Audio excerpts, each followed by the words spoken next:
you, Steve. We have a little bit of time for a couple of questions. I think Sai, you... Yes.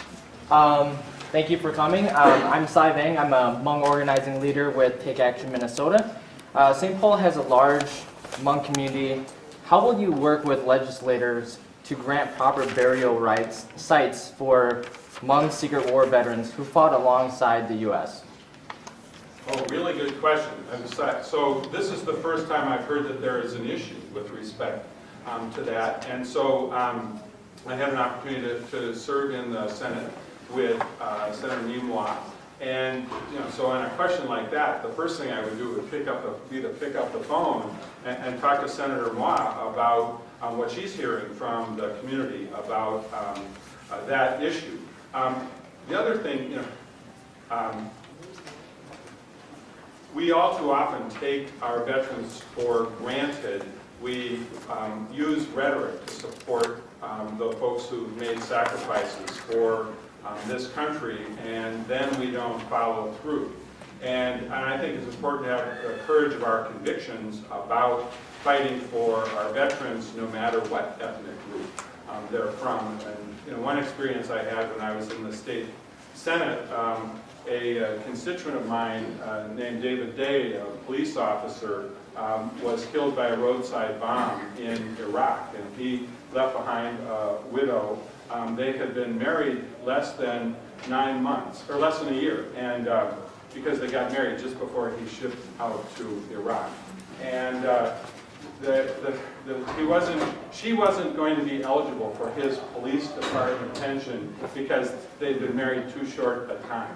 And so I fought with a variety of other allies to change the law so that we could recognize his service by making sure that her access to the pension was protected. And I would commit that same kind of energy to all of Minnesota's veterans, regardless of ethnic background. And I believe Valerie? Here I am. Thank you. Hi. It's nice to see you again. I have a question.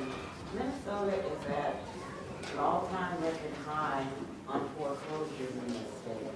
And I wanted to ask you, coming up this next session, they're trying to pass a bill so that before we can modify the mortgages, you know that's coming up, to modify the mortgage. Valenti has vetoed it the last time. As governor, how do you feel about modifying a foreclosed property so these people, Minnesotans, can stay in their home? So it's the homeowner lender mediation act, and, Yes. and the way I understand it, I haven't had a chance to read it as it's been introduced, but it's modeled after the Farmer Lender Mediation Act that was successful in preventing premature foreclosures of farms around Minnesota at a time comparable to the crisis that we're facing today. And the sense I have from that experience is that it worked reasonably well. So I would be, depending on details, I would be a supporter of moving in that direction because I do see it as a crisis today.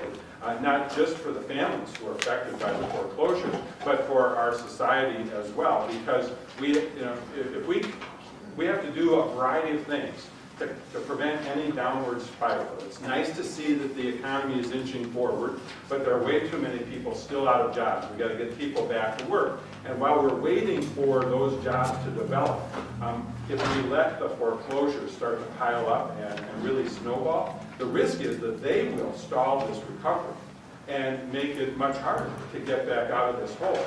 So I think it's important to sort of staunch the bleeding by using ideas like that to try to prevent foreclosures and encourage our banks to lend again to small businesses. There's a lot of different strategies that we've got to use. And one advantage I have in this negotiation is that my wife was a banker for a long time, so I have access to good ideas about how to get to bankers and improve what they're doing in the marketplace to get better results for people.